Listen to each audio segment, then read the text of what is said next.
start recording. There we go. Hey, everybody. Today we're not going to do a new collection updates. Today we have the much talked about talk with Francesco from Black Occult. Something different, but yeah, it's not going to be an interview per se. I didn't prep, he didn't prep. We just wanted to see each other again after we met in Italy. Are you in Italy now? No, you're in... No, I'm not. I'm actually in Switzerland, which is something that I always have to clear up because no one knows if I'm Swiss, if I'm Italian, and that works for me. But I'm actually in Switzerland right now. You're in Switzerland. So no further questions on nationality. Okay. Yeah, well, we've been talking about doing this, just a talk, a podcast, a conversation, whatever you want to call it. I know a few people are going to be psyched to see this combination of faces. But we'll see where we get. We have thrown out the prep because we don't want to force it into a podcast format. We'll see if there will be a follow-up, whatever. Francesco is the big poo-ha of Black Occult Productions. As some of you know, if you don't know, you are I'm going off the cuff here. You are a pretty young label, I would say. I don't see a start update, but since you have about 10 releases now, or 11... Yeah, this is going to be immediately where people are going to see how much of a professional and serious label I am. I do not know how many releases I have, and this is not even a joke. You have, on Discogs, you have 15 releases, but 5 of them are all the ASKE from Algol. So, in fact, I think you are at 10 by now. Yeah, that probably sounds right. That sounds right, because I have 2 vinyls, 2 upcoming vinyls, which we'll probably talk about. Yeah. And a whole ton of tapes that I've been releasing on a whim and on emotion. So yeah, I think I'm about 11. No, you know what? I think I'm at 11 because my catalog number goes up to 11. Okay. There you go, 11. Glad we solved that one. Yeah. I finally know what my label has. There you go. If you don't know, Black Occult has this logo. They had. This is an old logo, I guess? Yeah, that was my first logo, yes. Okay. I kind of we talked about it when we first met, but the safety pin logo is kind of a weird sighting for a black metal label. It's not per se a black metal label. It's called a black metal dark ambient label, as so many are called. But if I can remember, you just gave it to someone and asked, fix me or revamp the. What I tend to do with the artists that I work with, whether it's musically, whether it's artistically, cheers, man. I usually give a lot of free. I give them the freedom that can make them express their art in their best form possible. This goes with my musical artists, my drawings. I tend to give guidelines, but I like seeing what someone can actually come up with as a free form. The safety pin, the only actual guideline that I had given to this group of artists, which unfortunately is not on Instagram anymore. They completely disappeared off the face of the earth. Hopefully not in a bad way. But all I gave them was who knows, paramilitary type troops and actual really interesting story they had. But I just gave them the idea that I wanted to change, to come back to why the pin and why the old logo. I didn't want to identify my label anymore with the actual black metal scene. I didn't want to follow the usual canons of the black metal scene, which we'll probably get into, which I've always been relatively against. So let's say I took the easy way inside with the first logo, working with a very talented artist, but I never felt close to that logo. So I wanted to change up my whole identity. And I've always been very close to everything that's industrial, noise, power electronics, those forms of art. Anything which pushes the boundaries of what human conception of music goes, I will be interested in. So I wanted an identity that sort of spoke through that image. And the pin is a small part of a greater image, which is on my page. It's a long way back.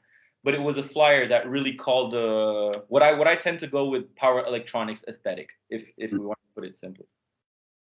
There was there a link with some futurism from Italy? Yes. I'm a big fan of Italian futurism from 1910 and 20s, and on that first flyer that I had done, there are many hidden citations, upfront art, and yes, it's very inspired by Italian futurism from the 1920s.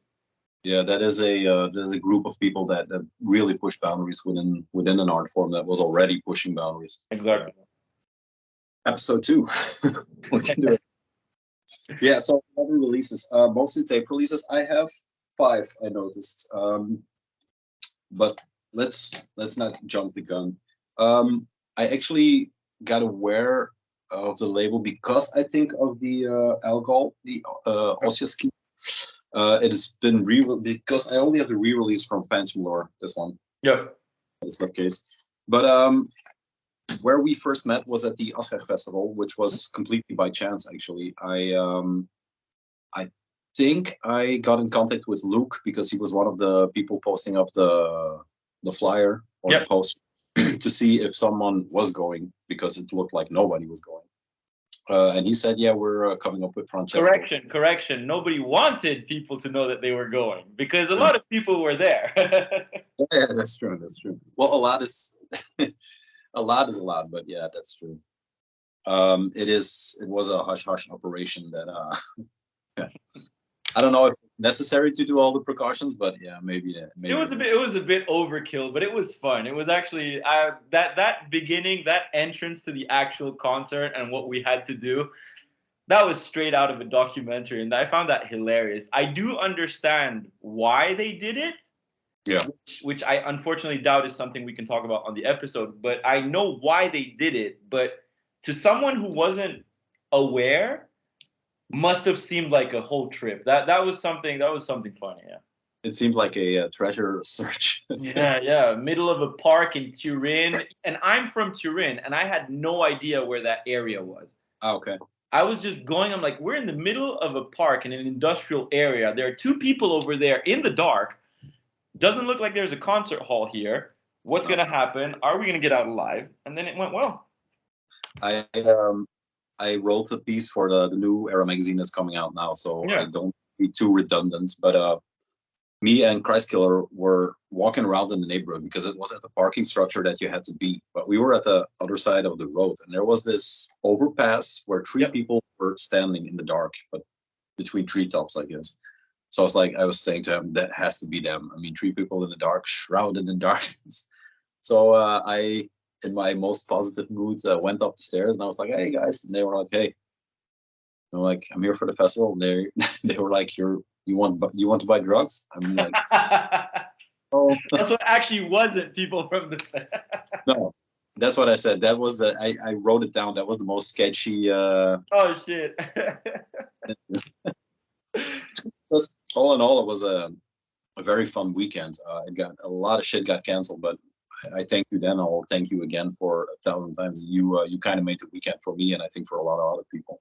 No, I really appreciate it. It's always I do enjoy showing those type of, well, it's always fun to show where you're from and where you grew up in, and taking you to the more outskirts of those of that city was it was a good time. It was a good time. I mean, even as you well know, even myself, I get lost in my own city. So yeah, but it's a city to get lost in, because when I think back of the city, I liked it, but it is kind of suffocating. Yeah. More is overwhelming. It is overwhelming when you're inside an overwhelming building, but the streets are really suffocating because of the narrow, high buildings. Yeah. Okay. Yeah, I see what you mean. Yeah. Because even the La Mole, I always thought it was in a big open space. It's just a block. No, it's cramped into because Turin has that sort of architecture that you don't really find in the other northern cities of Italy, like Milan, like, I don't know, off the top of my head, Treviso, stuff like that. Because I think it's all relative to the construction laws that the royal families put there, and it's bombastic, but it's oppressive. Yeah. So yeah, I do see where you're coming from. Yeah. Yeah, oppressive is maybe a good word to keep people in check or something like that. I think there was an underlying theme of oppression back then. Cramped, oppressive, and the only places where you have open spaces, a bit more breathing room, are usually dedicated to to the 1%, to the elite classes of and Turin being a classist city by nature because of the royalty and everything, they segmented the city in a way that maybe at the time people didn't realize, but to a modern take, us walking through it, yeah, okay, yeah, I understand why you would say that. Yeah. Yeah, you can feel it in the city. Yeah. Yeah, open spaces I didn't find too much. Yeah, that's true. Unless you walk up the hills and stuff like that. Yeah, exactly. Yeah. But yeah, all in all, good weekend, and maybe the perfect spot to meet each other because we had a great weekend. Yeah, it was honestly a great weekend. As you said, too bad for the cancellations, which were the reason the bands that canceled were the reason half of the people came. But they made. I respect the person that did it because he actually had a shit situation in his hands, and he managed to make something out of it, and that's respectable. Yeah, true. Yeah, very true. Well, Senior Volant played that would have been the main ticket, of course. Yeah. But then you have a 3-day festival instead of a 2-day festival. All in all, it was good for me that it was a 2-day festival, and we had the Sunday off with the dinner we had. It was impressive. So yeah, I think in the end it turned out well because of that too. Because 3 full days in that type of atmosphere and location. Which is not even a dig at the location, but it's the type of stuff you do maybe one concert in, you do a couple of hours, and then, but every day, 3 days there. Of course, it would have been nice to cramp the bands that canceled in those first 2 days, but as you said, at least here we are today, chatting on a future episode of your channel, or I don't know what you're gonna make of it, but because of that day that we managed to actually spend normally in Italy with the rest of the group. Yeah, I don't think the contact would have been this fluid if we just been at the festival. Yeah, what made it a bit more holiday feeling, I guess. Yeah. I think that cemented it. Very true. So yeah, the label. That's how I got to know the label. That's how I got to know you. The label is very young. There are 5 to 6 acts or bands that go, because it's set as black metal and dark ambient, but I think something like Aesthetic Cloth is even something different than those two. It is more medieval song structure. Yeah, it is ambient, but amazing artist behind the project. Yeah, I'll show the tape. There you go. Aesthetic Cloth. She has 2 or 3 tapes out, I think. She has, under my label, she has 2 tapes. That one, which got repressed, because that was one of my first really, really big successes. That sold out really quickly, made a big splash. Yeah. And her second release, which is called Aesthetic War. Yeah. And that's what I've released. But it's a project that has a lot of soul into it, and I'm really excited to see where she will be going from there. And there's going to be a couple of updates regarding that project soon as well. She forever linked to the label, or are there? No, I don't do that. I don't have the capacity of holding people down to label contracts, and I don't even want to work like that. I tend to let the artist come to me if he wants to release something, which I find it the most honest way to do stuff. I know it might not be the best business model in this scene, but then again, I don't think this scene has to have strict business models. And Algol is the perfect example. I've always told Algol, which to me is an amazing project. It's one of the reasons why Black Occult exists. Which I'll never stop. I will get into that. But Algol, typically, I've always told him, go with a bigger label. Go look for something big. Go look for big distribution. And one of my greatest moments of pride is the fact that this band wants to keep on working together. Yeah. And if I may quote him, he is the first one that made me realize that. He said, no, you give a certain freedom that many other labels don't give. And it helps with the creative process. It helps with the motivation. The releases are always fun. We always get along. The artists involved always have a blast. And I think that's a natural way of doing things. Once again, it's obviously not Sony or Season of Mist levels of work, but I do what I can, I'd rather take a Black Occult over Season. Yeah.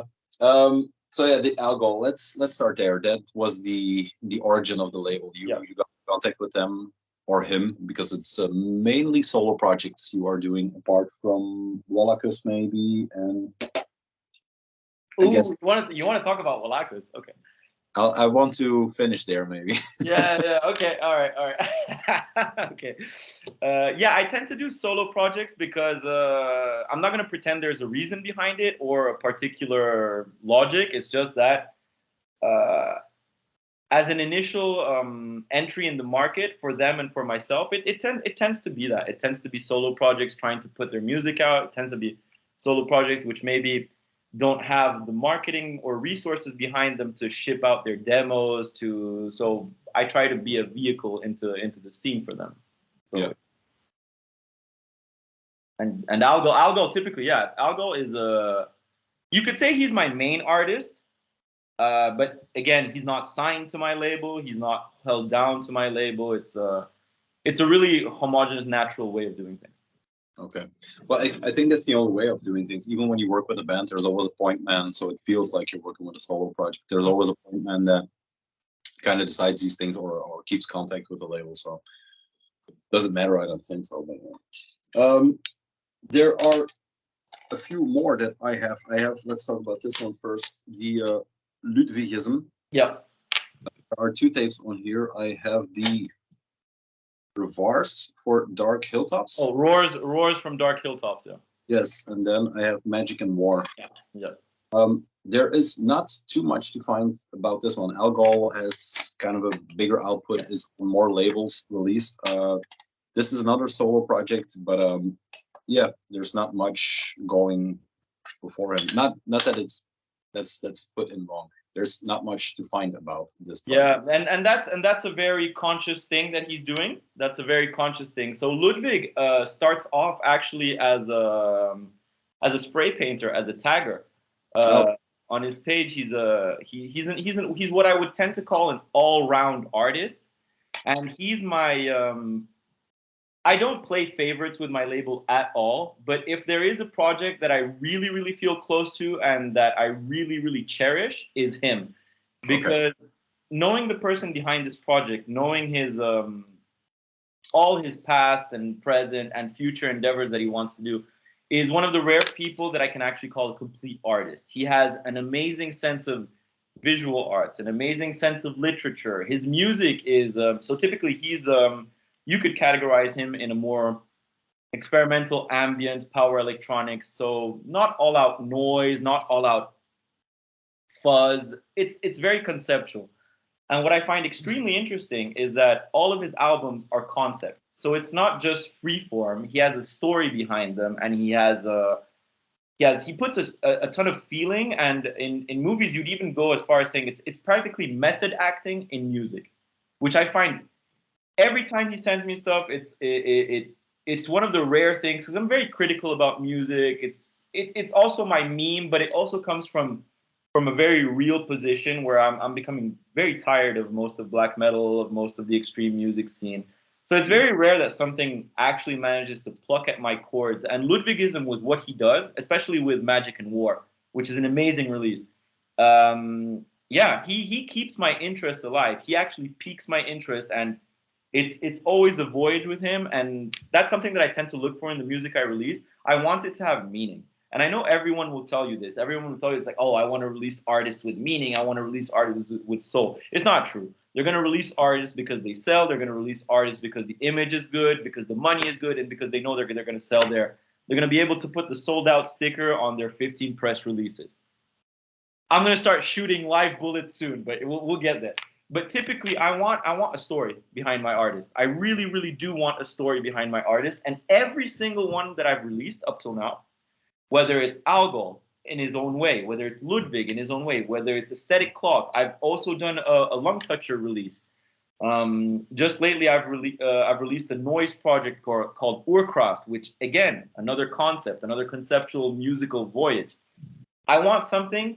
It might seem egotistical, but I want something that will vibrate a lot with me, and I legitimately do not care if it sells or not. No. What are the limitations of these? Because they do sell out.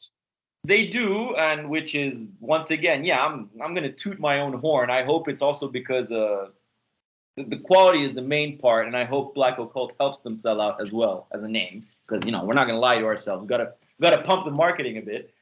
But the limitations for the tapes are usually 50. And Aesthetic Class, the first one, was limited to 25, but that blew up in it sold out in 45 minutes. And I'm like, oh, yeah, you know what? Maybe I'm going to start upping my production. And that's why some do 50. Lung Toucher is limited to 100 because that's a pretty established name. It's a pretty known name. Algol, I did an Algol tape as well. That one was limited to 100, and that went pretty easily. So it's a learning experience for me. I'm trying to see what type of limitations go. But let's say generally I release vinyls at 200 and tapes at 50. Okay. And the Algol vinyl sold out too, right? Yeah. Okay. The first one. The second one, there's still some copies up on my page. The first one, yeah, sold out immediately. That's good. Good. I can feel you heating up underneath to shoot some bullets. I have one more release before we can dive into the back. This is that's an amazing project. Yeah. This one, I'm not going to delve into the weekend we had again, but you told us something, and then when we were on the way back from Turin to Belgium, I had a lot of time, and I read the. You didn't even read it, you say, but no. there was something in here that almost made me pull over the car. So shit, well, you gotta keep me updated on my own releases, man. But yeah, that is Modernity with Wild Animals. Another wildly different than the others. Another project, but still all very good. How would you categorize it? Because I'm always there saying, is it noise BM? Is it noise ambient? Is it just noisy in general? I love that stuff. I think what you said about the Ludwigism tape, the how did you call it? The character acting within music. Method acting, yeah, method acting. I think that was a very good description, not for all the releases, but maybe for the label a bit. If you can follow the reasoning or where I'm going to go with it. Yeah, of course. But I think it specifies for him better than for the rest. How would I call Modernity? It is on the brink of all the genres you just mentioned, but it never really devolves or evolves into them. It's like it makes a choice without making a choice for either of them. Yeah. Yeah, I don't know. That kind of sounds very floaty. It's as I told you, I rarely release music from people that I don't know or that I haven't been in contact to. Oh yeah, I didn't touch up upon that. So that's something that's probably important to the label. I've never and will never release something from someone that I don't know personally. And when I say personally, I'm actually going to the point of I've met them in person. We've talked. We've matched well. We've meshed well. And if I can feel the honesty in his music, whatever message it is, whatever type of music it is, then I'll release it. And I'm very close to the person behind Modernity. Okay. And it fits this Dadaistic, nihilistic vision of things. And he's another, I'm going to be repetitive here, but he's another very intense artist. He lives his music. He lives his texts. His message bleeds out of him. So Modernity typically is a no bull release at all. It's purity. It's pure music. It's pure hatred. It's pure antagonism. And again, when I see that honesty, and then I see some of the vast majority of mediocrity that most labels release today, I'm proud to have that band under my label. And and he will move into everything. He's going to start doing some dark folk, some neo folk. He's going to push boundaries into more noise. He's got his hands everywhere again. And to me, he's a modern day poet, which is a phrase that gets thrown around way too much. But it's him and Ludwig are of the same bread, the same. Yeah. Let's just I don't know if they take this as a compliment, but it wouldn't surprise me if you said they are the same person. Oh no, they're not. No, I know, but they kind of come from the same. They're cut from the same cloth, but Yeah, it's absolutely. in a way, and that's what I meant with not making a choice with either of the sounds. You can, if you hear this, and if you, especially if you read the statement, because it is a statement that is in the J card. There's no telling what will be next. It could be everything. Same with Ludwigism. Yeah, that's kind of the tapes I have. There was one band we mentioned to get into pure black metal territory, and that is I don't know where they are from. Walachia? Yeah, Walachias. They're from Cuba. Cuba. Yeah, that's right. How the hell did you? Because you say you only release people you know or have met. Is this the same case for them? Okay, so this was the one-off time where last year, this was a joint venture. It was a collaboration between me and another big player in the black metal scene. Okay. And this is going to be extremely frustrating, I think, for you and for the viewers, because this discussion is going to go nowhere. Because I'm not at the liberty of saying anything at all. But the only little things that I can mention about this band is that it's someone that's pretty well known in the black metal scene, and it's an unearthed demo which really goes to the point of touching meme territory in the sense that he actually destroyed most of his recordings. Okay. For real. And I don't know how he got into contact, how this band got into contact with this person. I don't know how he retrieved the files, how he retrieved the actual master audios of it.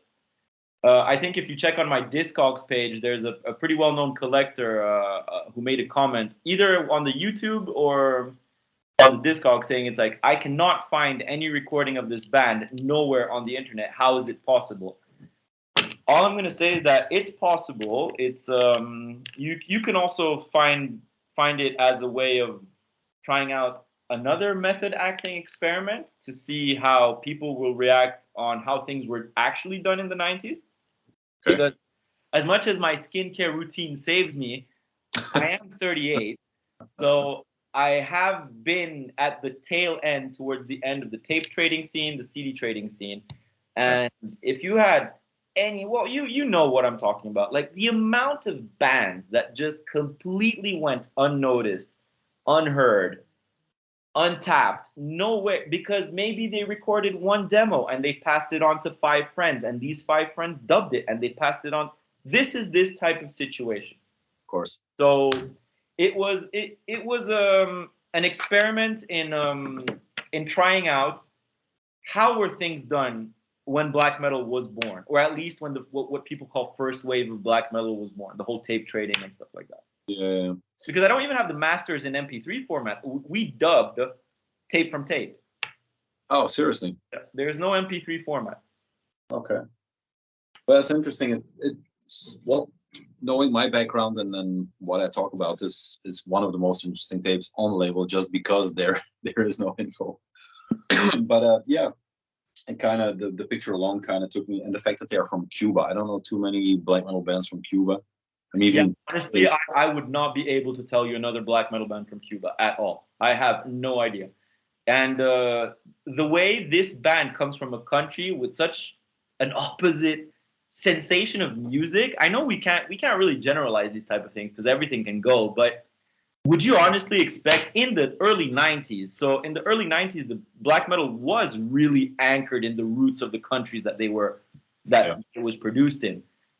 Being now global, yeah, of course, you can have bands in Hawaii making sounds that are probably out of the Finnish school. You can have bands in Japan sounding like Sarcophago or whatever from Brazil, because you have access to everything. When you had less access, it was a time where the music, I think whether you wanted to or not, you would have cultural roots seeping into your music. I think it's the territories were more clearly defined, as in if you I talked about it in a few videos ago that there is basically, if you take the mid 90s to late 90s and you have the tape trading and whatever you want to call it, there are basically, maybe if you really go broad, there may be 10 territories that have black metal within them. Absolutely. That are influential. The top 5 being, of course, the Norwegian, that kind of stuff, the Poland's. Yeah. But the thing that surprised me the most is, well, maybe because it's born out of oppression, but the South American stuff, like you said, Sarcophagus, that really, yeah, that scene still surprises me to this day.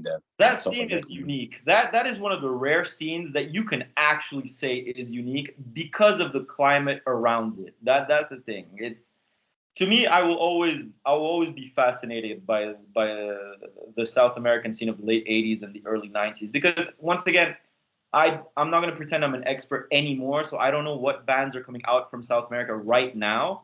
No. But typically the early 90s ones were like, wow. And I'm guessing since, what was it, Death Like Silence that released Sarcophago or stuff like that, it must have hit a chord with the people that were in Norway in the 90s. And they're like, fuck, this is good.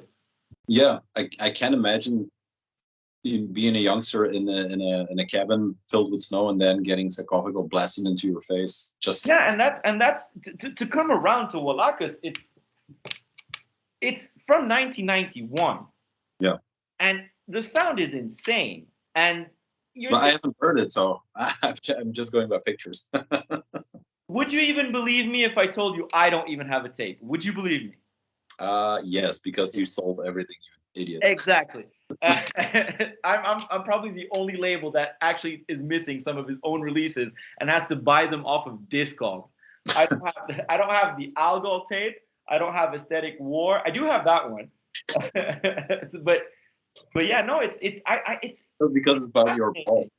It was fascinating. I was thinking, it's like, this is what I want to feel in black metal. Why is no one doing this?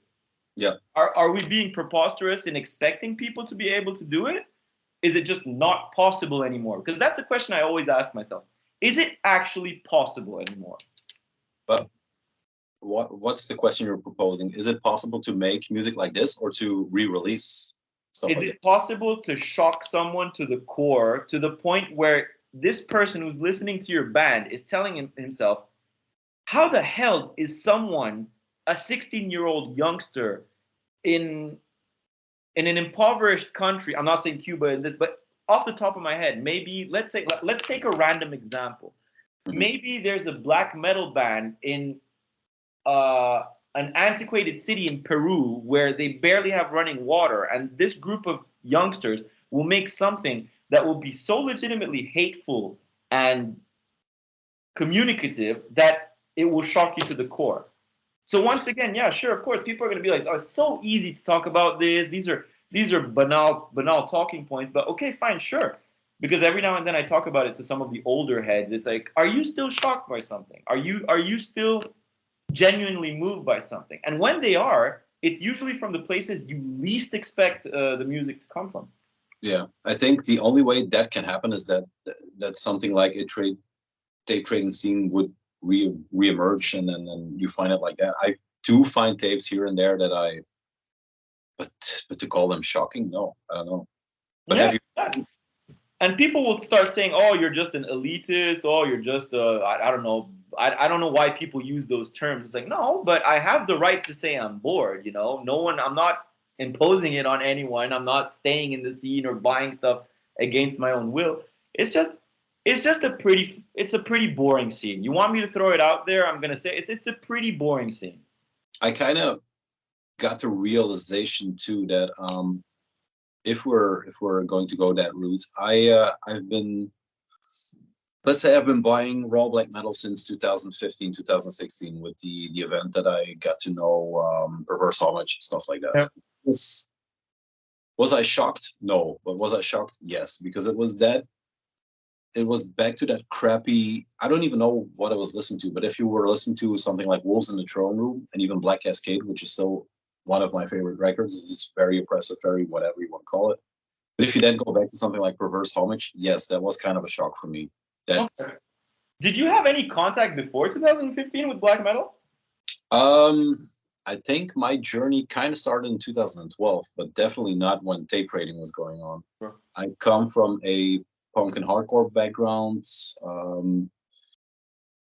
Yeah, maybe more just not mainstream music. I've always been, I've always been into punk and hardcore, also metal. But I was always under the impression that hardcore was more hardcore than metal was, because where I grew up, how I grew up, there was no one that kind of, because I pulled out this shirt just because to remind me, one of your sources was Pagan Moon, that you gifted you whatever black metal is. But if you take my entire background, it's not a given that I would end up at black metal. I think I need my entire life to end up there and to find it, actually. So yeah, no, I think my first entry into real raw black metal was through Youth Attack, actually, that they had the Lampert tapes, and I thought it was something hardcore related, and then it turned out to be, real raw black metal. But the first thing that really got me hooked was, I don't know, man, something like Gorgoroth, maybe, when they did that stuff like that. Well, I mean, you had the best entry point, because you can't go wrong with starting off with Gorgoroth. But that's why I tend to have a disconnect with a lot of the modern scene and the modern collectors, which to no fault of their own at all. I just have a very big disconnect, because I got into black metal and I was 12, 13, so that was 97, 98. Yeah, perfect. And I'll always remember, because I discovered black metal and death metal at exactly the same time. So I'm going to go off on a tangent here, because I like talking. But it's always an anecdote I love talking about. It's always an anecdote I love talking about, because I don't think the young audience can understand this, because they have the means to just discover everything easily. In 1998, internet was not the internet. Internet existed, but it was not the internet we have today. You didn't have YouTube. You didn't have fast downloads. You couldn't just go finding music easily like that. I remember it took me 5 hours to download one MP3 of a song. So it was definitely not prime situation to discover music. The weight of looking at that 5%. Oh man, I woke up in the morning, I went to school, I put my track to download, and it was probably some Italian pop back then, and I some 90s Italian pop. And I'd come back from school and it would still not be downloaded. And now I get pissed when my Netflix blocks for like a second. So yeah. So it's insane. But I remember going to the local CD store, but a mainstream one, not like an actual specialized one. And this is what I always try and make very clear to like the person. You have to imagine that no one had any idea, or very select few, what black metal was or what death metal was. No idea. The roughest stuff I listened to was Guns N' Roses and Marilyn Manson back then. And this will come back full circle to when I told you at the beginning of this episode, where I told you I always look for where man can push his limits in art. Whether it's in painting, whether it's in literature, whether it's in film, whether it's in music. I always want more. So I listened to Guns N' Roses, like, this is good. I want more. MTV used to pass music back then, so I saw Marilyn Manson clips. It's like, oh, this is good. I want more. Okay. So I'm like, how do I find more? I start buying metal magazines, but this was rock hard, all this stuff, which rarely delved into black metal. So I go to my record store, and I pick up this CD, and it's an amazing cover, and it was Transylvanian Hunger by Darkthrone. And I'm looking at this, it's like, wow, I've never seen corpse paint, never seen that type of aesthetic, that type. I was like, okay, wow. Pick that up. Right next to it, there was Butchered at Birth by Cannibal Corpse. So I was like, what the hell is this cover? I'm buying this too. No idea. So once again, no idea who the bands were or what this type of music was. So imagine putting on Transylvanian Hunger for the first time without any prior knowledge about the music. Without any prior knowledge to a tremolo riff, a blast beat, nothing. I put it on. The first thing I say, it's like, my speakers are broken. Yeah. And it's not a meme. This is not me saying it's like, oh, it's been recorded in an underground cave. No, I legitimately was going back to my speaker. I'm like, what the hell is wrong with this sound? And I'm like, okay, fine. I'll listen through it. I'm like, wow, this music is crap. Yeah. Like, I didn't like it. I put it on. Imagine the shock of putting on Cannibal Corpse. I don't know what guttural singing is. And I put it on, and it's like, and it starts off, and I'm like, I was with my friend, and I'm like, this is not music. God damn it. So much money. It's absolute crap. And it's like, this is how it started. So imagine where I am today. Yeah. But that feeling of putting on Darkthrone for the first time and hearing the riff from Transylvanian Hunger, because I don't even remember if it's track 1 or 2, but I have this really autistic way of doing things, is that if I have a CD, I'll never put track 1. I'll never put track 1. I'll skip track 2. Yeah, I have the same thing. So that was 1998. Yeah. So being obsessive about things, I'm very curious. I'm a very curious type of person. So if I like something, I will deep dive so far that I'll flip over. So from 1998 to 2006, I consumed so much black metal. So much black metal constantly. That's where most of my collection comes from. Most of my collection doesn't come from like the modern stuff at all. I amassed vinyls in the late 90s and in early 2000s when people didn't even buy vinyl.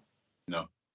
So this is why I'm in my hands. I have a ton of first presses, a ton of stuff like that people pay stupid prices for. I used to go in the local Fnac and pay 29 francs for it, 29 euros for Burzum first presses, for Mayhem first presses and stuff like that, because I love the item, I love the art, I love the message. So I amassed vinyl. But it went too far. So it went way too far. So I completely burnt out on black metal. Completely. So from 2006 up till 2019, so that's 13 years, not one note of black metal came into my ears. Yeah, you told me. That was kind of surprising. Yeah. And the other thing that was surprising, that you sold a lot of stuff.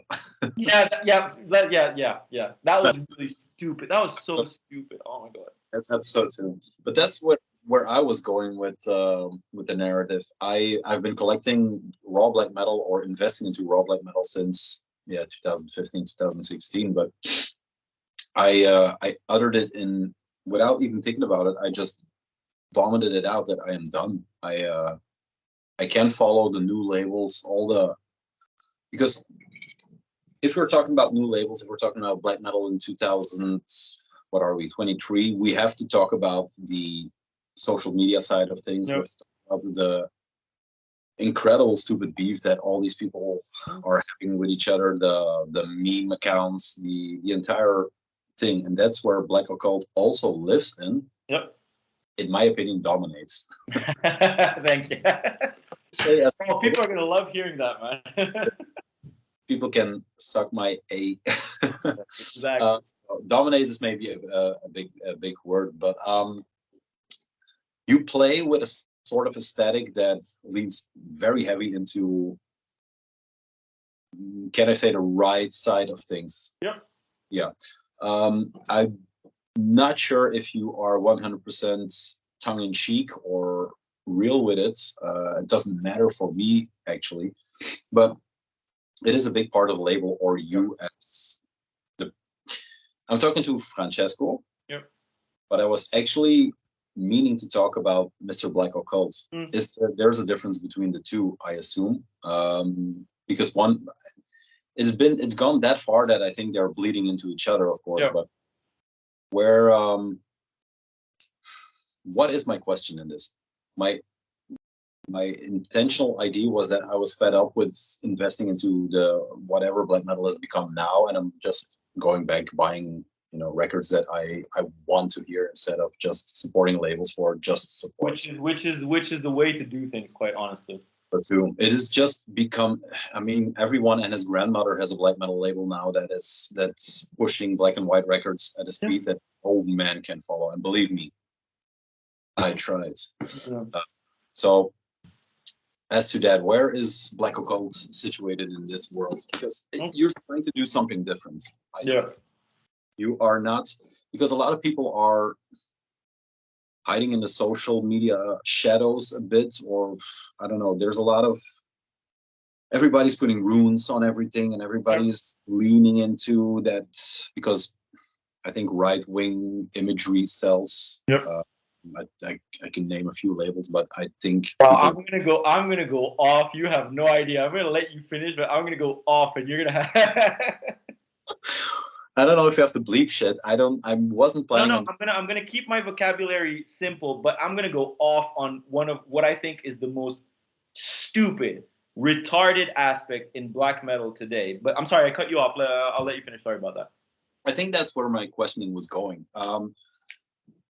Yeah, once again, I think you do it right. I don't know where the line is for you. I know I have my line. I know I collect some records. I have a little stack of records that I think something like Blood Libel or I don't know, that kind of what ASKE is producing here and there. So I know for example, at the ASKE Fest, there was a bin that I'm not going to touch with a 40-foot pole. Black Shirts label? Black Shirts? I don't even know, but I think, yeah, we talked about it a bit. I don't know shit about that. So I have... That's rack. That's gonna be rack and oi music, yeah. Yeah, there you go.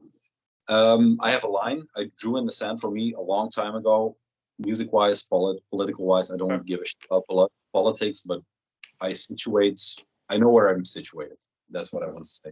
I don't know where you are situated. I don't care if you want to talk about it or not. We're not going to talk about politics, but it is integrated into the music we listen to. Very consciously, yeah, very consciously. In the 90s, and there's no escaping. The thing that I, for myself, keep in mind is, yes, something like Funeral is on that kind of spectrum, but it is noteworthy in the sense of black metal or in the canon of black metal. So yes, it goes. So it's hard to draw the line, but how is Black Occult standing in that world? Okay, so let me ask you something first of all, because I need to because I have a target, and I at the same time have a target on my back without going into serious territory. This is all internet beef and drama. Yeah.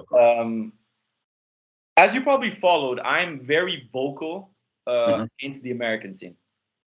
So yeah. I am very, very vocal, and this is where a lot of people hate me on two aspects. My main point is that there's a black metal scene and there's an Instagram black metal scene. True. That is my first. How can I say this? This is my first dogma. There's a black metal scene and there's an Instagram black metal scene, and no one's gonna try and convince me otherwise, because who cares about my opinion? In my head, it's that. I'm not trying to change anything. It's my opinion. There's the second scene is, without counting the early 90s and early 2000s, I think that the American scene, I don't know if you have many American viewers or American, I don't know. And this is not an actual personal attack, but it's my dead right to say, to me, America is destroying black metal. I'm going to stand behind that. I'm going to get shat on in the DMs. I get insults. I have a certain label, maybe two labels that hate my guts because of all this. Because, as you know, I have merch as well with the Black Occult logo and anti-USBM. Very conscious, very conscious to attack them. And here's why. You know, when you were saying, well, here's why, it's not the main point, but you know when you were saying right-wing imagery sells. Mm-hmm. Right-wing imagery, runes, all that stuff sells. Tell me why American bands are using rural right-wing imagery in American black metal. And this is where I will touch a very, very, very difficult topic and a very sensitive topic. Without going too far into details, I find that the American scene that plays with this type of imagery, with the right-wing imagery, and there's a lot of them today, I don't think they particularly have the cultural rights and roots to talk about this. Because if we talk about right-wing black metal, or let's just throw out the NSBM word there, I'm sorry, but it's going to be very categorized into certain old European countries and old European notions, because it's anchored into either cultural roots, totalitarian regimes, ideas of totalitarian states and blood and soil, which were created and made here. Tell me why a band from Pasadena, or off the top of my head, Ohio, is going full NSBM. Money, Yeah, shock value. shock value. That's what Shock value. that's. I think shock value over money. That's what crept into my head. You know? And I know a lot are going to get mad at this and hate it, but you tell me how are you going to be honest in your message when you don't have the cultural base for it? Hmm. Do you see, maybe there are, maybe I'm wrong, do you see European bands going the Macuahuitl way or the Tlayotokani way or stuff like that? No, because we don't have the cultural roots for it. That's cultural appropriation. Yeah. Sure. But so that's point A. Point B is why is American USBM, modern American USBM? I'm talking about the Instagram scene. I'm not talking about Judas Iscariot, which I love. I'm not talking about Grand Belial's Key, Grom, all that type of stuff. That is real USBM. No one's touching the greats. But I feel that the American scene was birthed into pandemic black metal. This scene exploded in 2020, 2021. Yeah. And to me created this fake aura, which was my main entry point. Why did I create a label? Is because I wanted to meme and poke fun at this. Yeah. This eternal circle jerking of bands which pop out of nowhere with no culture of the scene, with no background, with nothing. And I'm not trying to stifle creative process, but again, it's just my personal opinion. And I kept on seeing them. And I remember going on Instagram, and every single one of these bands, their stories and their posts were just, I'm reposting him so he can repost me, so I can repost him so he can repost me, and he'll repost him and he'll repost me. And I'm like, is anyone listening to the music, or are they just reposting it because someone's reposting it? And I know for a fact that there was a ton of bands that just wanted to put out something and sell out because of fake limitations, because of labels. And I'm not going to point too much of a finger here, but that originated in America. So that was where my meme stance, which is also bleeding into a real stance today, where it's like, yeah, they poke fun at us. I'm going to poke fun at them. I'm going to put Black Occult. I'm going to put anti-USBM. Why? Because I think it's perverting the scene today. All these modern bands are perverting the scene today. And there's a ton of it in the UK as well. Yep. There's a ton of it in the UK. There's a ton of it in Italy. This is a free-for-all. I'm telling you. It's why I got burnt out on the scene. And I'm telling you, real black metal and Instagram black metal. And to me, Instagram black metal has no reality to it.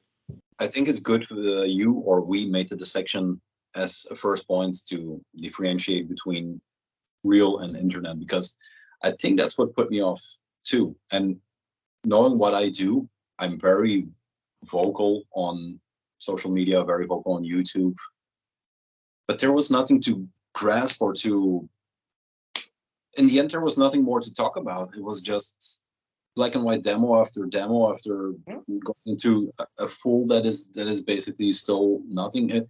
There's not one band that comes to mind when I talk about these things, but that's the point. Nope. There's not one band that there's no substance. And people are gonna yell at me like I got into a heated argument with a certain. I'm not the type to name names, and I won't, but I got into a really heated argument because someone was like, oh, but you act all high and mighty criticizing. Do you know how to play a guitar? Do you know how to... I was like, no, I'm not. And I don't pretend I'm able to, but that doesn't mean I can't have an opinion on the fact that to me, your music is absolutely bland, has absolutely no soul to it. And you're doing it for nothing. You're not doing it for anything in particular. You're bored. You picked up a guitar. You know how to play 3 notes. You know it's an easy entry because raw black metal is an easy entry. You open up your PC, you Xerox a fake picture, you make it seem, you retro date your release, because I'm sure you've stumbled across those type of bands. You know, the ones that say it's like, oh, this band exists since 1996, 1997. It's not true, man. Some of the big bands do it as well, and I find that ridiculous. You know, I've got my own theory about Grausam Kite and stuff like that, but you know, so the episode. It's not real to me. It's not real, and who cares? Why do they get mad at me? I'm no one. I'm just vocal about it. But your project is vapid. There are labels who have drops with 15 effing projects. Take the last 3 drops. That's 45 bands. I'm not exaggerating here. I did my research. There are drops. They do it in Europe too, because Narbontage does exactly the same thing. Narbontage drops are 30 tapes. Name me one out of the 30. Siegfried. Wow. Okay. But okay, because it's what I said. It's a scene which has become boring. It's a scene that, unfortunately, the Insta scene. I'm gonna die on this hill if I have to. But the Insta black metal scene is, to me, a scene that was born out of boredom. Yes. Can we give an olive branch and just maybe one USBM band in the last 4 years? No, 2 years. Of the Insta scene? I don't know. Okay, I'll tell you what okay, look. US bands out of the Insta scene. Veed? Yeah. Veed I didn't know if you want to talk about that. Different story. Veed is amazing. Whatever happens outside of Veed, that's in my stories. But Veed is amazing. ASKE is amazing. And I owe because you know what's funny is, because I'm talking crap about the American scene. My label exists because of an American band. That's the meme. You know what? One thing doesn't have to cancel the other one out. That's the thing. I can have my views, and I think also, like alcohol, some cream rises to the top if you have a cesspool.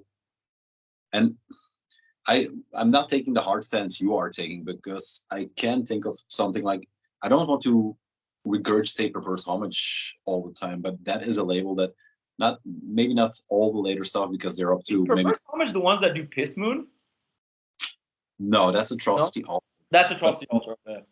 They're from Australia, I think. Weren't they shipping out of Italy at some point? It's kind of convoluted, because the man behind Atrocity Altar is the Seer, but all the projects on that label. Ooh, you made me learn something. And all the projects, or maybe 95%, are that guy. But I think he maybe immigrated to Australia. I'm not sure. I'm sure that at some point, because I used to be on his mailing list, because I used to pick up all the Atrocity Altar drops because I had to. Then I stopped. But I know that at some point he had sent out an email saying he was shipping out of Italy. Never understood. Doesn't matter. But yeah, so you were saying, sorry, because I went off on a tangent because I confused Perverse Homage with Atrocity Altar. Yeah. No, but once again, that is pre. I think if we're talking Instagram black metal, which is I almost vomited in my own mouth just saying that, but I think that's something of the last. It's post Corona, right? Yep, 100%. Yeah, not going into that bag of shit, but I think since then my interest definitely got lost, and I think around that time I was looking into the past or buying more of the past. There are incredible things coming out of the States that are, I don't know how you differentiate between internet and real black metal. I don't know how we are. Today it's very murky. It's very murky. It's hard to differentiate, because quite superficially what I'm going to say is, like, did your band exist before Instagram? That's the type of question I'm going to ask, but that's not enough to justify the thing. Because I had yeah, sorry, go ahead. Sorry. Label like Nietstang, for example, that does Grundtiere, that does Geheimnisvoll, all that stuff. I really think they're adding instead of. He doesn't. I don't think he likes me, actually. I don't think he likes me because I support Atesh. I support Atesh a lot, and I think he's got beef with Atesh. I'm not going into personal beef. No, me neither. But I don't think he likes me. You don't have to. I think it's black metal not to like people. I think it's true. Black metal to like people.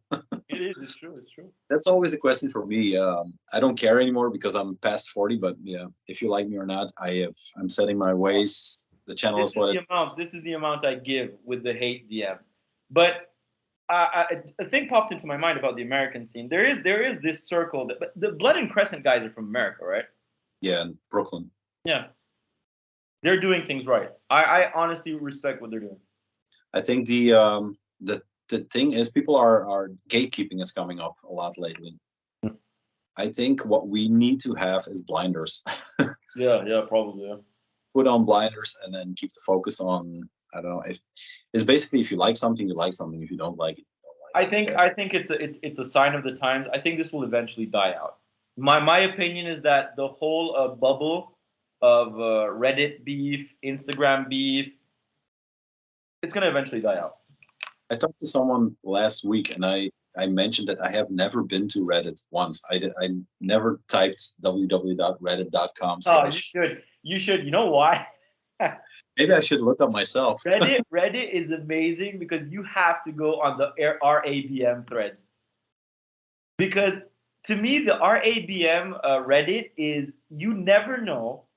What's the abbreviation? I know it's left, but what's RABM? I think what is it? It's like Red Anarchist Black Metal or stuff like that. Yeah. Red Anarchist, nice one. Are those the people that are saying I like Burzum, but I need a non? Yeah, it's the ones that, why am I also saying, because obviously it's out of America, but why am I saying it's ruining the music is because you have threads saying, can I listen to this band? Mm-hmm. Can I listen to this? Is it okay if I listen to this band? Because apparently I heard that the guitarist is friends with a guy whose gardener has a Satanic War Master t-shirt. It's up to that point. But where do you think that originated from, man? Seriously, where do you think that originated from? Yeah. It's some Reddit kids. It's some Reddit kids who are too bored and who are too scared. And you know what? It's kind of sad because I think they need to feel safe. And this is a group of people who make you feel safe, apparently.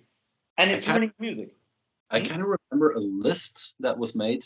I think that has to be Reddit. A list that was made with bands that were safe or not safe. Labels. There was one where there was this list called labels you shouldn't buy from because either they're right adjacent or NSBN. I'm like, wonderful. So you just gave me a catalog of where I'm going to buy my music. What are you trying to do here? Do you honestly think that list is it might put 2 people off, but 10 people are going to use it to buy their stuff? Because I'm going to tell you one other thing. Do you have any idea how many closeted right-wingers are in my DMs who are in big bands?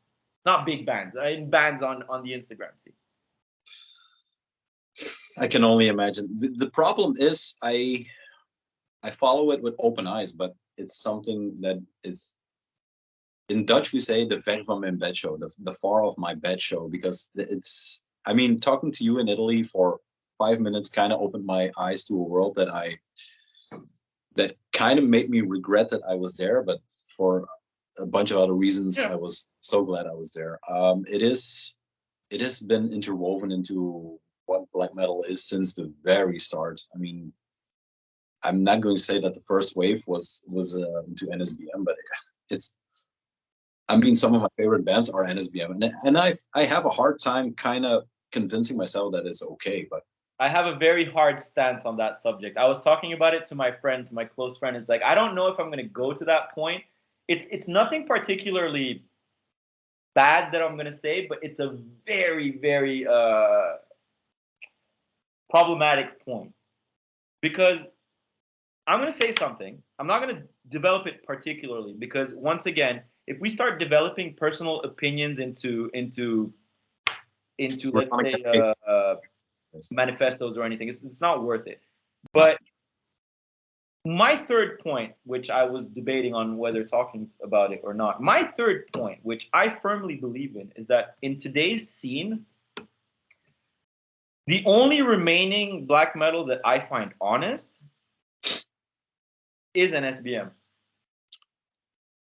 I have a hard time finding stuff that I find apart from what they are singing about, because we talked about it in length. When have you ever listened to lyrics? So apart from that, never.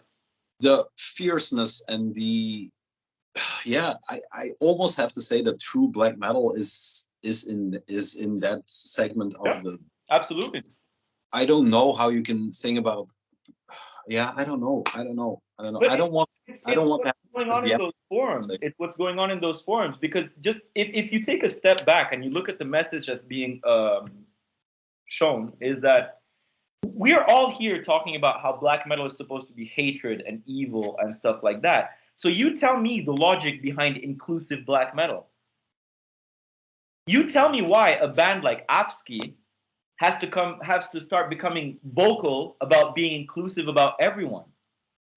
But that's what I mean with blinders. I think in my heart of heart, in my honest opinion, there is a room for them. Yeah, no, of course.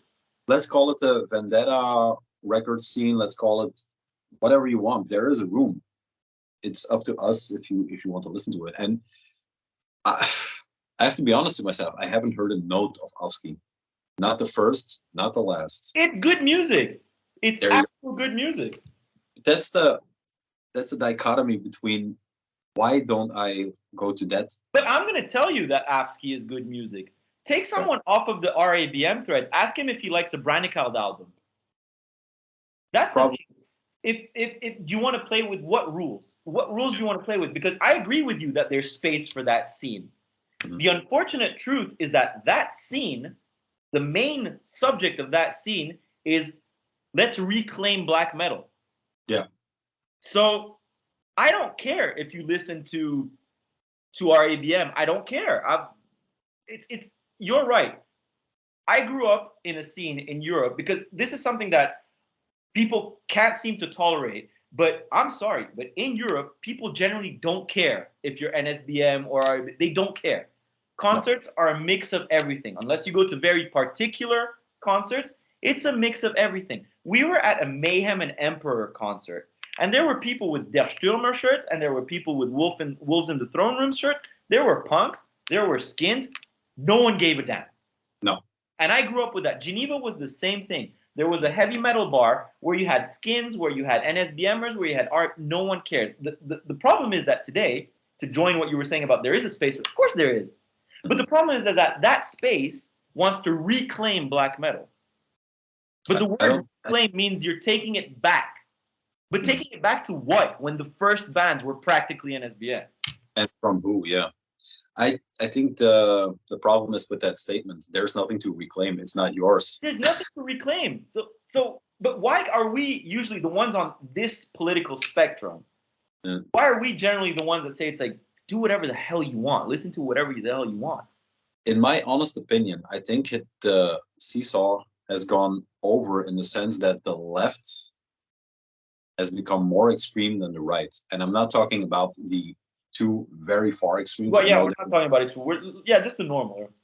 I think if I have to catalog myself music-wise politically, I'm smack in the middle, especially because I just bought a Massive Attack. So I'm not purely black metal. I'm definitely not a Nazi. But yeah, it's hard to pinpoint what exactly is happening because everything is happening at the same time, all at once. But I think to reclaim something that isn't yours and that you have discovered 2 years ago, that's a statement that is anti-black metal. But that's my whole problematic. If you want to dilute it to the whole problematic, is that I cannot tolerate someone saying let's reclaim black metal. Or can I list someone give me a non-sketch version of Summoning? Since when is Summoning? I mean, it goes to that point. It's to the point of like, oh, I need a non-sketch version of Windier. It's like, first of all, have you listened to Windier? It's like, are you making yes, you have, because you want something similar to it. But why not just listen to Windier? What's it going to do to you? I think the fact that we have to take into account too is that these people, and I'm talking about not per se internet black metal, but internet in general, are very, very, very young people. Yeah. We are unfortunately still stuck in a pubescent love for dark forests, black metal music. I think we're probably gatekeepers without even wanting to be gatekeepers. That's the funny thing. It's what I say. It's like when I can't take a young band seriously, sometimes I'm the first one to realize it's like, come on, man, it's not fair. At least give it. But it will be an automatic reaction because I'm close to 40, because I grew up with real black metal, if we want to talk about it like that, which is an empty statement just as much as most of the others, but it's my prerogative to tell you, yeah, I don't have the same feeling for it. Is it burnout? Is it boredom? Is it me being a dumbass and refusing to listen to bands just because it will go against my agenda? You know? But I'm the same. I'm 100% the same. I just look at something and I usually go by cover. If the cover sucks, it's probably not going to happen. Yeah, apart from politics, but very good delve into. It's not where I was going to go with the meme. Oh, you lead. It was necessary. It was the feeling in the back of my neck that this would happen, but it's good. It's good that we did this. Let's go back to a bit of music. We prepared, because I'm looking at the clock, we're 1 hour and 10 in. Knowing you, we could probably do a Lord of the Rings session. Dude. As I told you, I'm gonna work around your clock, around your times and everything, because I can talk until 3 a.m. It's not a problem, you know. Okay. I make so much money with my label that I don't have to work during the day. Lamborghini. Oh my God. I'm at a financial loss of every single one of my releases. That is business. That is black metal. That's because you give them away out of the trunk of your car at an Italian restaurant at the outskirts of Turin. Which I actually did, which is actually true. That's the spirit. I open the trunk of my car. I have some weird ass sketchy music, and I'm just giving it out. That's how you do it. After a beautiful steak and sauce dinner. Yeah, you enjoyed that one. That was good. That's one of my favorite restaurants, honestly. I was quiet the entire time.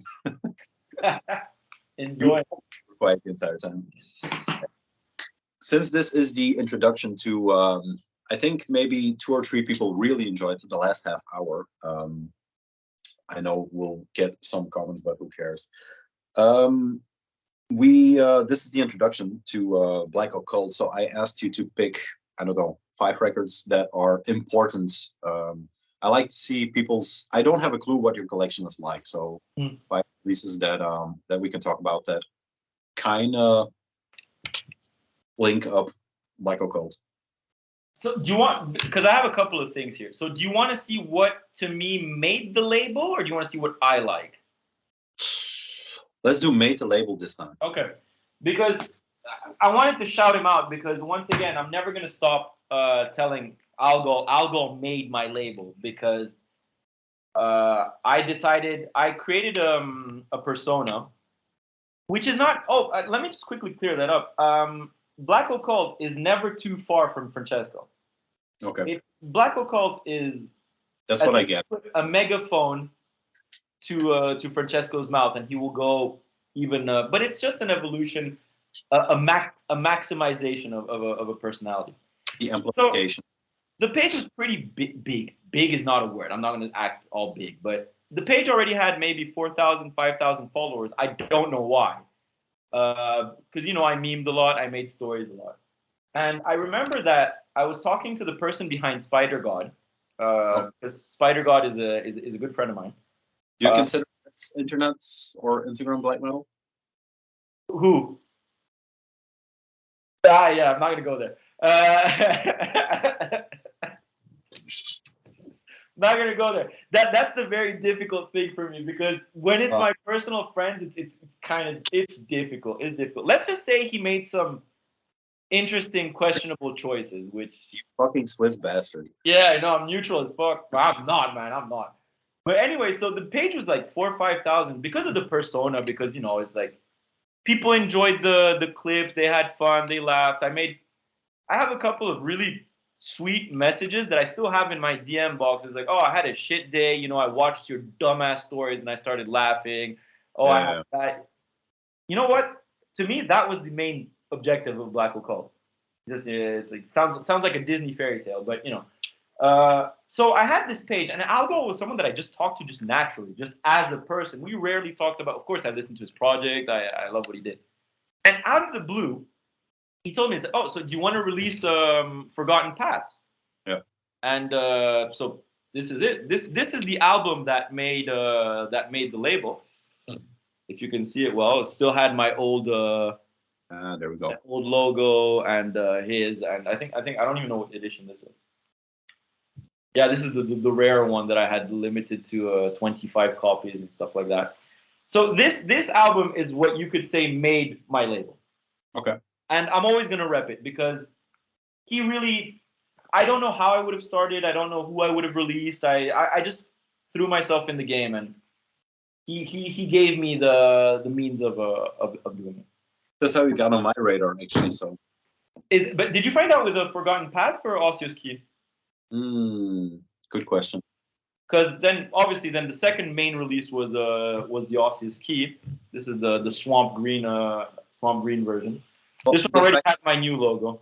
Okay. The fact that I don't have either, I've seen the new logo on the on Discog, so I must have been the second one. Yep.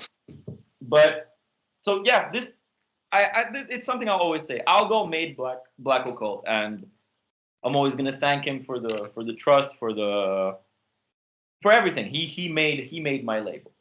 Is there more in the works? Hmm? Is there more in the works for him and you? Yes.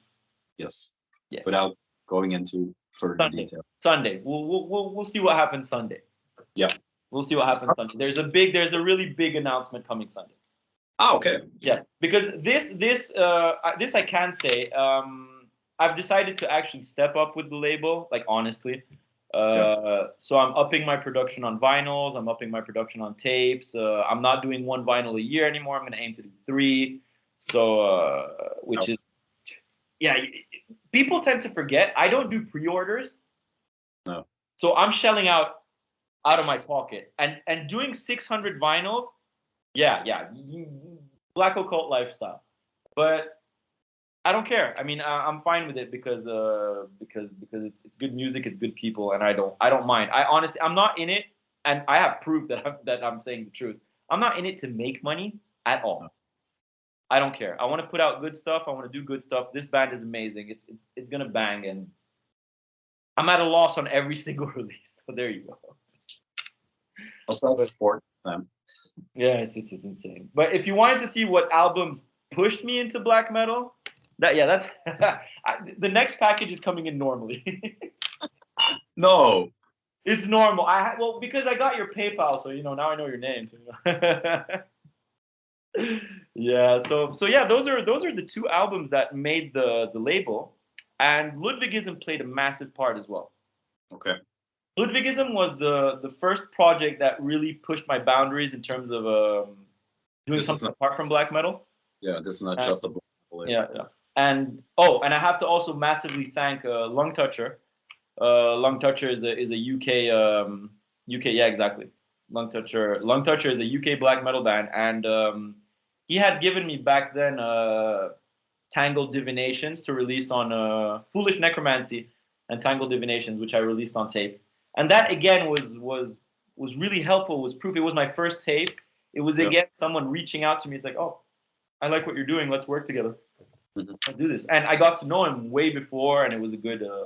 What's the crew name? The crew name is a bit hip hop, but you know what I'm talking about. They are part of the Lung Toucher. You're saying? Yeah. No, Lung isn't part of anything. Maidenhair.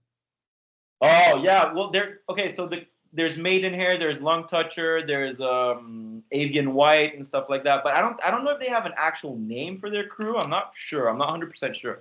I don't know if you're thinking about the other circle, which has Revenant Marquis and stuff like that. Pembrokeshire or something. Pembroke something. I know there is something, but I can't pinpoint it. Never mind. I'll talk about it when I talk about the record. Because when he noticed we hooked up, I have to weigh my words here. No, that's fine. That's fine. When we hooked up in our romantic trip in Italy, he got in contact and he was like, "Hey, let me send you some stuff." And he immediately sent. He's a good person. He's a really nice person. And amazing project as well. Really, really, really good project. And yeah, again, just like all the other ones, reached out to me. It's like, oh, I love what you're doing. I'd love for you to hear this. And no one pushes their stuff on me. They know I'm going to give them an absolutely open reply, an honest reply. And he's signed to Death Prayer now. He's got his catalog on Death Prayer. But I managed to release that tape, and it was always a learning experience for me because Algo was my first vinyl, Lung Toucher was my first tape, helped me get into the game, and then I started releasing it. I think Aesthetic Clause was right after Ludwigism and all that stuff. And, yeah. I think Lung Toucher is a perfect example with, I don't know his background. Okay, didn't look into it, but I think he's a perfect example of what is something like Revenant Marquis 2. Once again, don't know his background, but always assimilated them with Instagram black metal.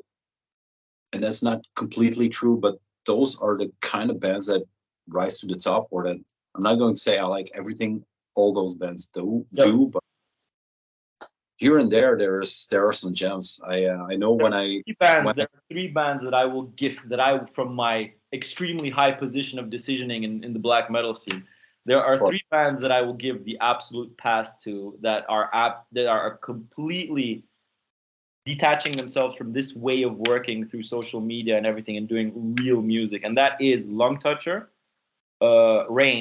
Rain, which is another UK band, which is a really close friend of mine, and amazing music, amazing music. And The Sun's Journey Through the Night, which is also one of my personal favorite bands, and someone I appreciate a lot, and I've seen live many times.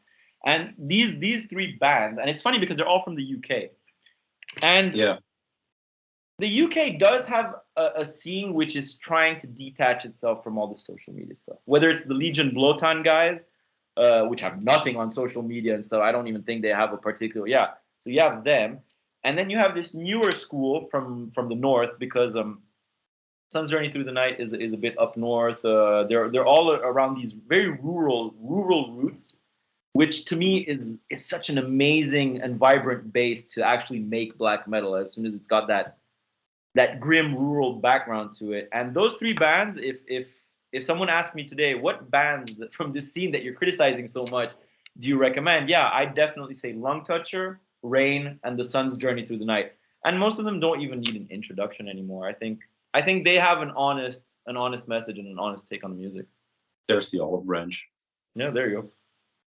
Yeah, I think UK, because when I talked to Charlie from Crypto the Wizard, the first video we did, we kind of were searching for what UKBM was going to become. The only thing we could, because you touched on Legion Blotan, which I definitely not put in that category. They were way before, I don't know. They are the true heirs of what UKBM was. And yep, absolutely. And I think they're the turning point in people like William from ASKE, the guy from Hutch and Pitts. I really love what the guy's doing. I think they have their own aesthetic, and also the bands you are. I mean, I have Lung Toucher, I have Sun's Journey Through the Night. Cream rises to the top always. Yeah. So that's my olive. It's a good point that you made. It's the olive branch, which, because I can't always be hateful and spiteful to this. It's that's where you might, I'm just being very honest. That's where I'll probably sometimes trip up between the persona and the actual person, because I've now created something I have to keep up. But the persona hard line more than it's really hard line, which is still honest. It's still honest. But of course, my olive branch is most of the UK scene. You've got a couple of French bands which are amazing, like Tatva and stuff like that. Tatva is another band which I consider honest and pure, and plus they signed to Drakkar, which is a real black metal label. So I have to check Tatva, Tattva. Okay. Really good band. So of course, if we come down to the real world, I do enjoy some of these bands. I do respect some of these bands. The persona will go in all-out war. Mm-hmm. But it's still a maximization of my personality. So this persona is honest as well. I'm not playing a role. It's just that I create my own echo chambers. We can put it like that. See what I mean? Right. We had 2 records. Any more? Well, the records are the ones that defined black metal for me. Okay. Are we going to keep that for? Let's start there for episode 2, because you can, no problem, because I only have 2 records from my label, so yeah. We warn you. Okay, that seems like a good point. We criticized and gave the olive branch. Francesco, I usually shoot for the hour mark. We are 1 hour 24 in, so I think that's good for. I think we covered a lot of ground in this. Works for me. Yeah. Okay, man. Yeah. Talk soon. Yeah. Have a good one, and thank you for having me on your massive platform, which will help my label become even bigger, man. Talk to you soon, brother. Good for free, man. See you soon, man. Bye-bye. Hey, full support, and you know I love you, man.